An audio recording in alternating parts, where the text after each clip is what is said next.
Dallas Cowboys wide receiver CeeDee Lamb has a monster performance on Thursday, but who else impressed in the wide receiver room? We get to that on this episode of the Locked On Cowboys podcast. You are Locked On Cowboys, your daily Dallas Cowboys podcast. Part of the Locked On Podcast Network, your team every day. Locked On Cowboys.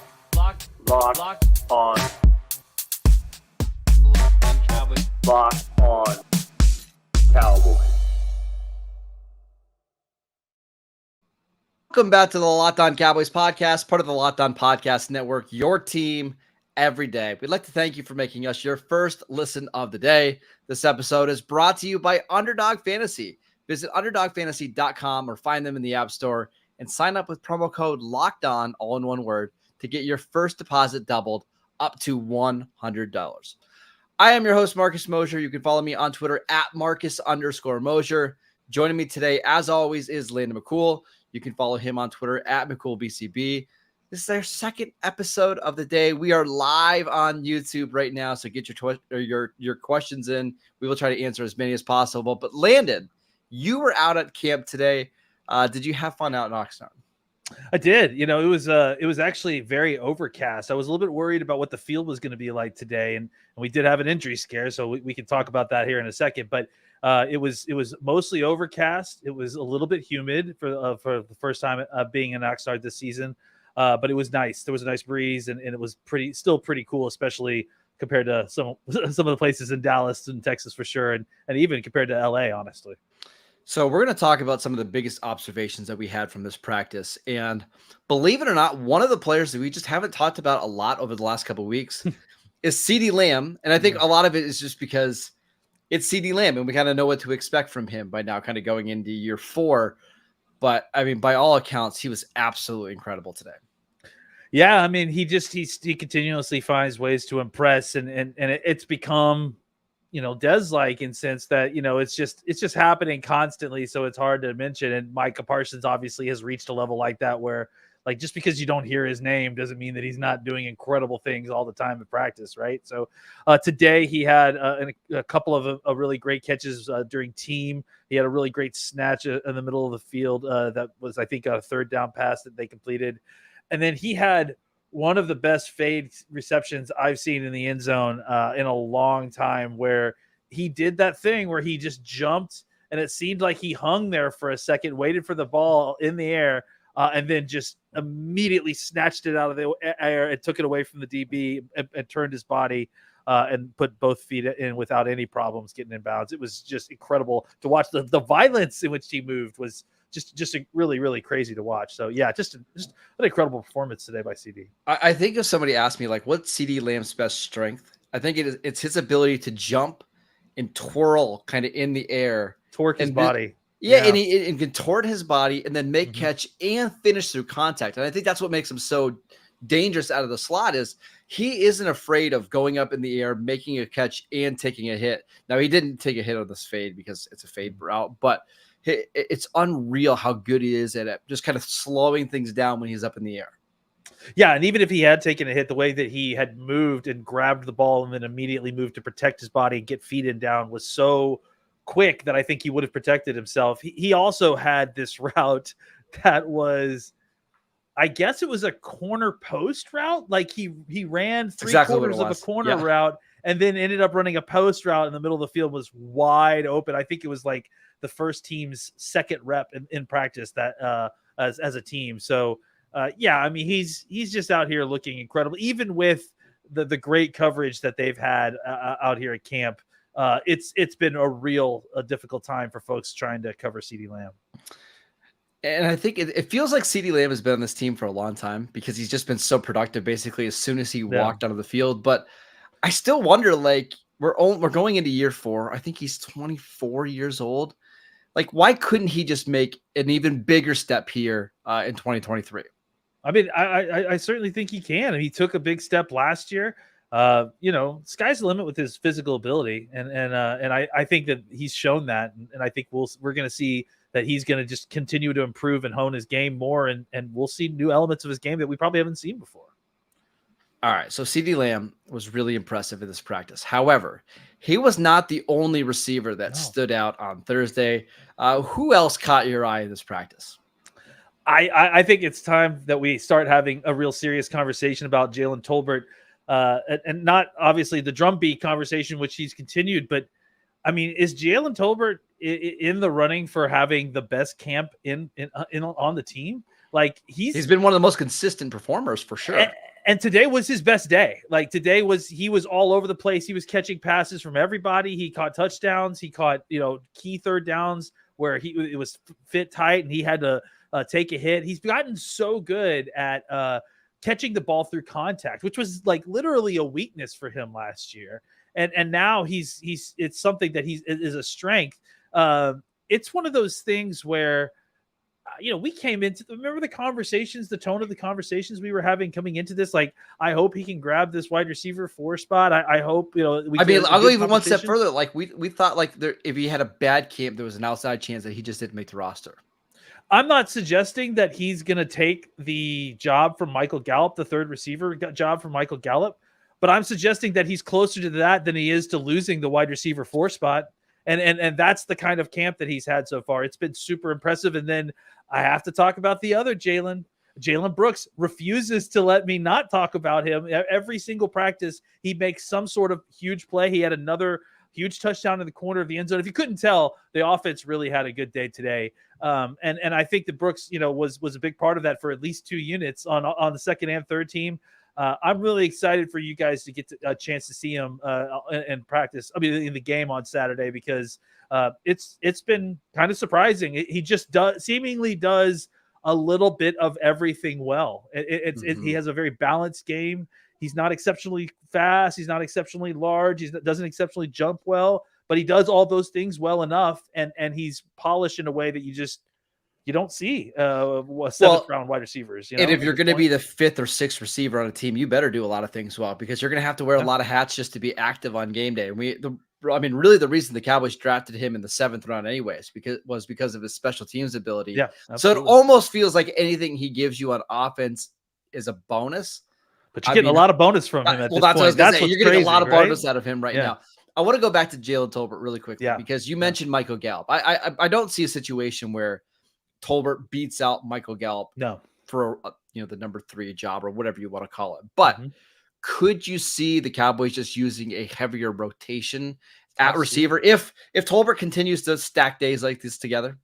Yeah, absolutely. I mean, he's earned a spot. He's earned snaps, in the offense, I think, just based on his play in training camp. I mean, I'm having a hard time kind of quantifying just how far my expectations for Jalen Tolbert have come in these last few weeks, because it's gone from, I hope he makes the team, to I'm pretty certain that he's earned a role on this team as, a wide receiver 4 that gets rotated in, not because of someone's injury, but because they just want to get him involved. And frankly, the more I'm watching of this stuff, and we'll talk about some other stuff, including some Turpin stuff in a little while, I think that one thing I've just really kind of pulled away from it from a 10,000-foot view, especially in these last few practices, is that everyone is going to get snaps. They really are going to feature a lot of different players on this offense again this year. I think obviously the big 3 wide receivers are going to be the main focus, but I think guys like Turpin and Tolbert and the down roster tight ends, however that sorts out.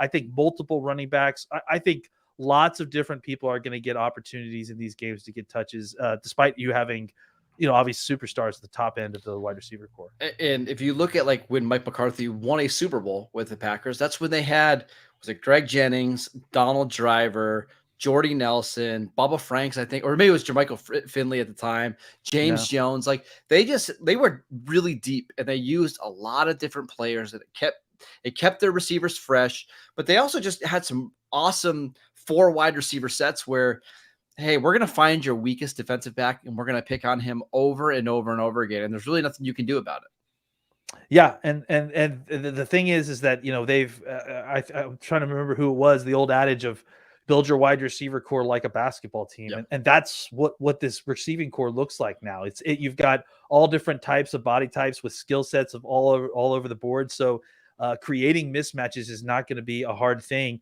even as they get down to the matchups at the wide receiver 3rd and 4th and 5th level. Let's talk about some injury updates that we got from Thursday practice next. This episode is brought to you by Underdog. August is here, and you know what that means. It is the official start of fantasy football drafting month. Get championship ready for your home league by trying out Best Ball on Underdog Fantasy. All you have to do is one live snake draft. There's no waivers. There's no trades. Underdog will set your best lineup every single week. It's really that easy. There's no maintenance at all. It's just the best part. You just go out to, you can just get it to draft. It's so much fun.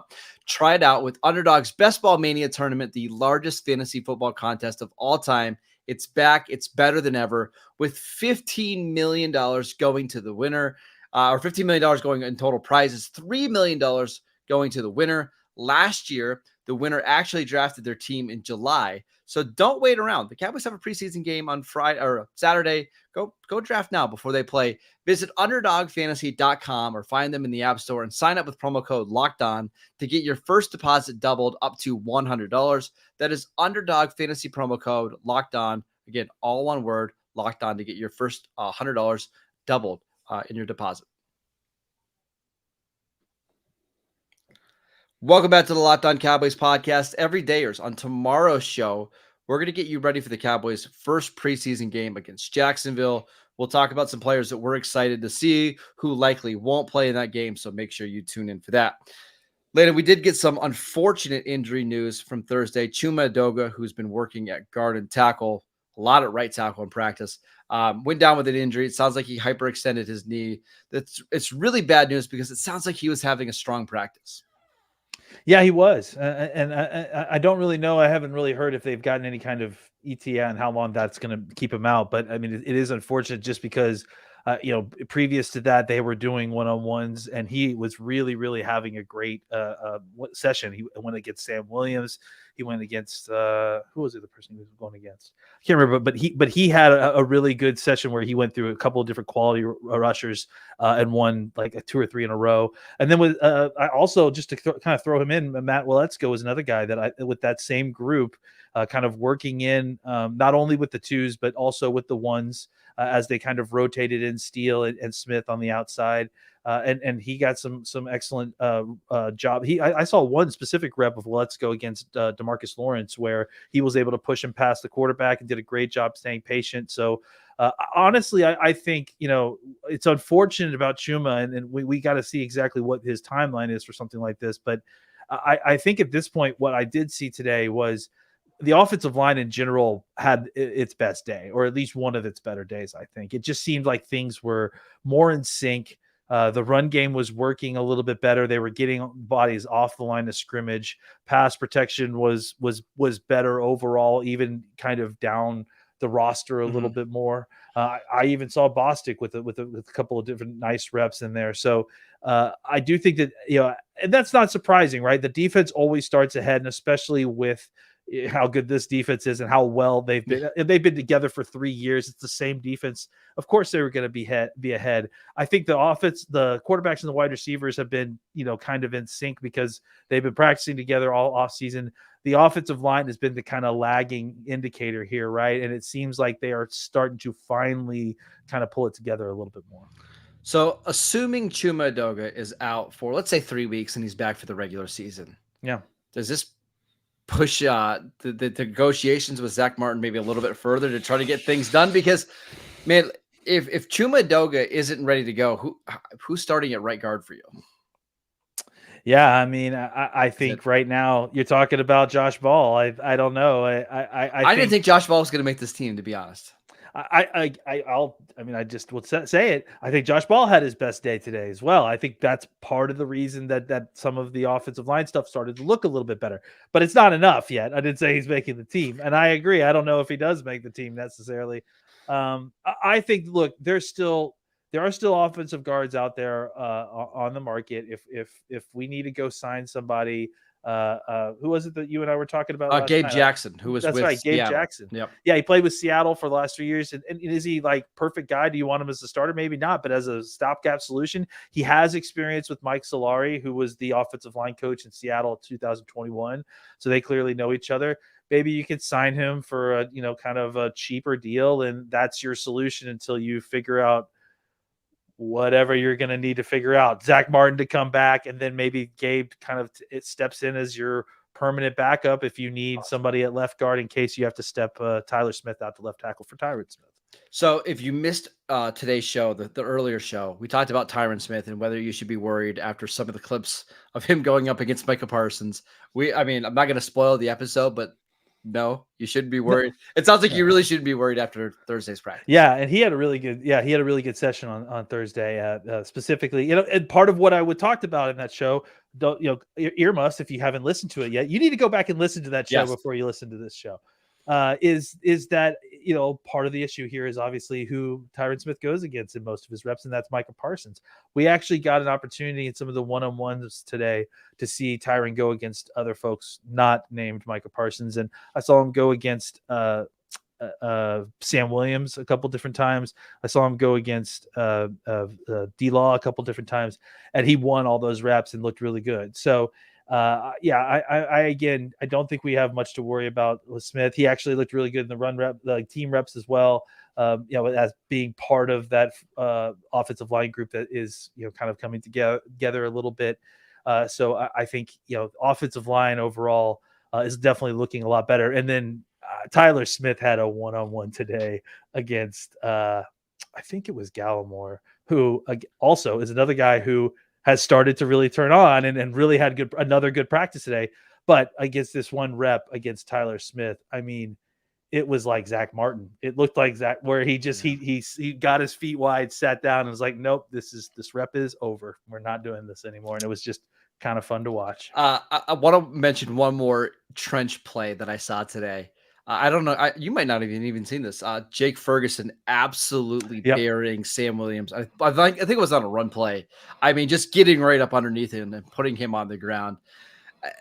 I think Jake Ferguson's blocking is a little underrated, but it seems like he's maybe improved more. I agree. I mean, I think he was a pretty decent blocker last year.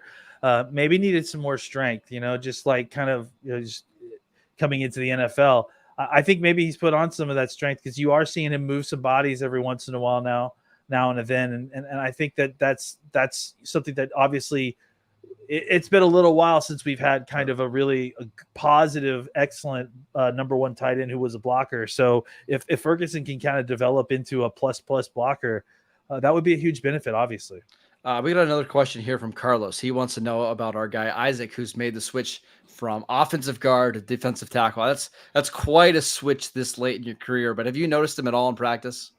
Yeah, I have noticed him. And guys, we've been noticing your chats. I'll talk about some of the other stuff you mentioned in a second. But he's number 60. He's on the defensive line now. He's raw. It's like, when he was doing the one-on-one reps today, and it was just like someone unleashed a bear on a center, because he was just trying to maul the guy. And he's just like, he's got the athleticism and he seems to obviously have the body type. But they're starting over with him essentially. He's playing a completely different position. So I do think that this probably suits him a little bit more though, because he is kind of just big and strong. And when he's unleashed like that, it's a little scary. So if he can figure out how to, handle it a little bit better, then it might be something. What's tough for him is he went from one of the thinnest positions on the team, the backup interior offensive line spot, to arguably the deepest, with the defensive line. The Cowboys just have so much talent there. It's crazy. So he's got I would be absolutely floored if he made the 53-man roster, but he seems like somebody that could be on the practice squad again. And then let's just wait and see, right? He's got an incredible, opportunity. He's got this, this roster exception that's basically going to allow the Cowboys to hold on to him as long as they can. Yep. Yeah. So I mean, it's as long as he keeps growing year to year, it's going to be a positive thing for him and for the Cowboys. And then who knows? Eventually, maybe he's good enough to be like part of the 53-man roster. Maybe he actually joins a team eventually. For him, probably just have a strong preseason and then just be on teams' watch list. Like, when we get into injuries and we get to week 14 and stuff, that's how you can get onto a roster and maybe make some plays. But he really needs to have a strong preseason, and I fully expect him to get a lot of work over the next couple of weeks. Real quick. Go ahead. Shout out to Yuma, because I saw you. Thanks for the heads up on that second podcast. We're glad to do it. And shout out to people listening to Ireland. Two different people in Ireland right now. That's incredible. That's really far away. And I have some business. I talk to people in Ireland on the phone a little bit, and I love them to death. They're such fantastic folks. So glad that you guys are enjoying the pod. I want to get to some other camp observations from today. We will do that next.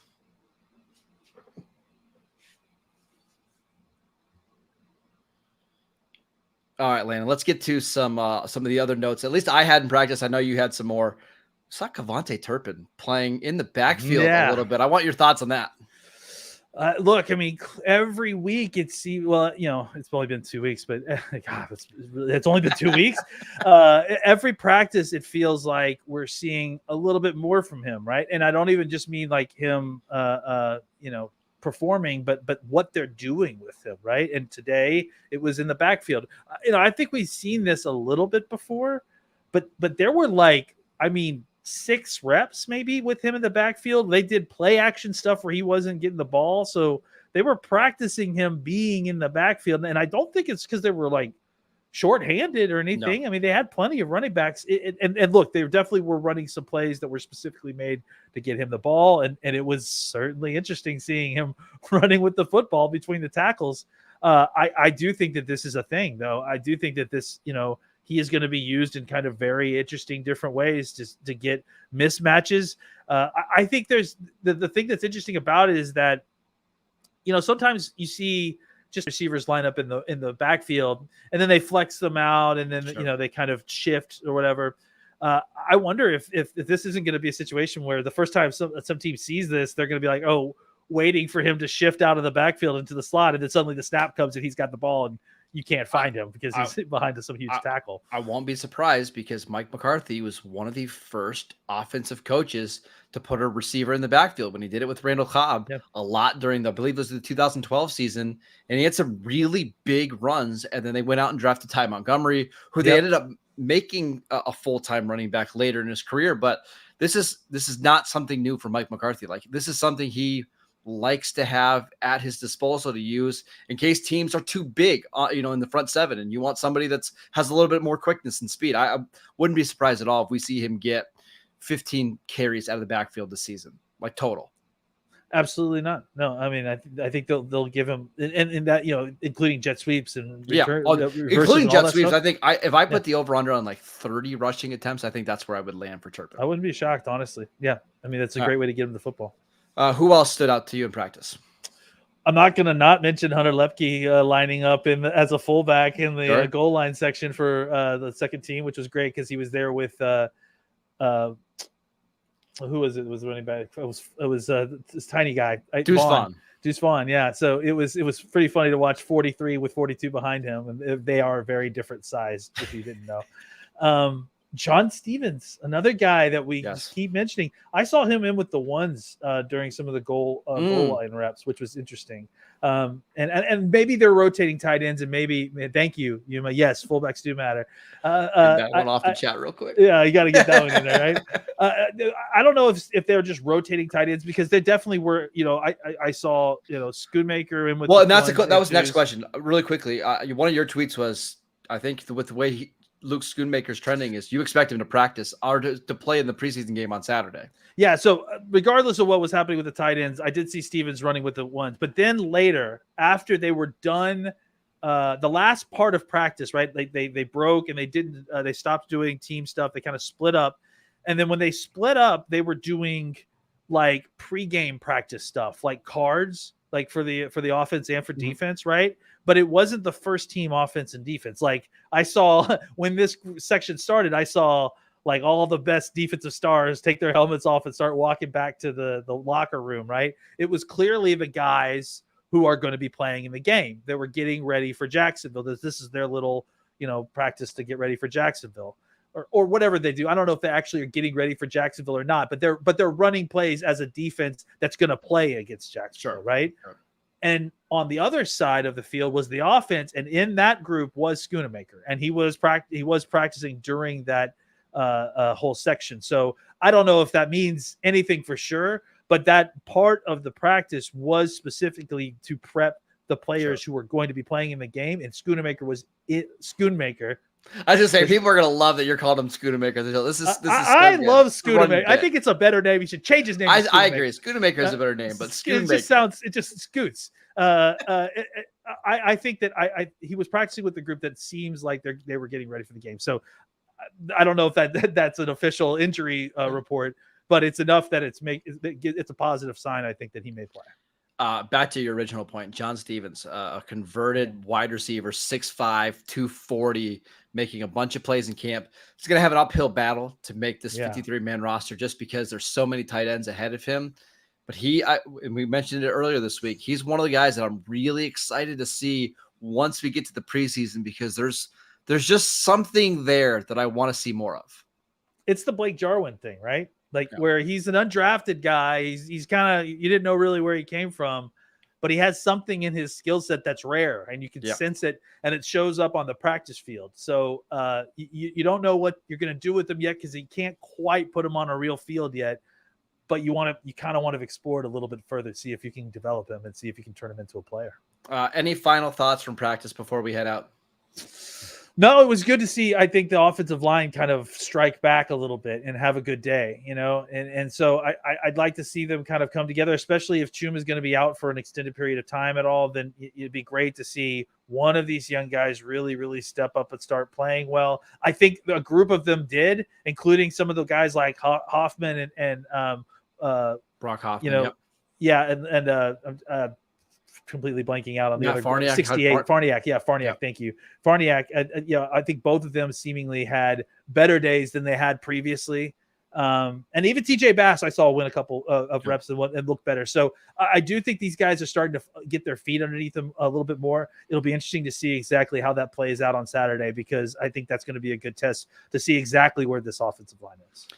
That is it for today's show. We want to thank you for making us your first and now your second listen of the day. Now that we're doing a live YouTube show, we're going to sprinkle these live shows in over the course of the next month, because we know that you guys absolutely love them.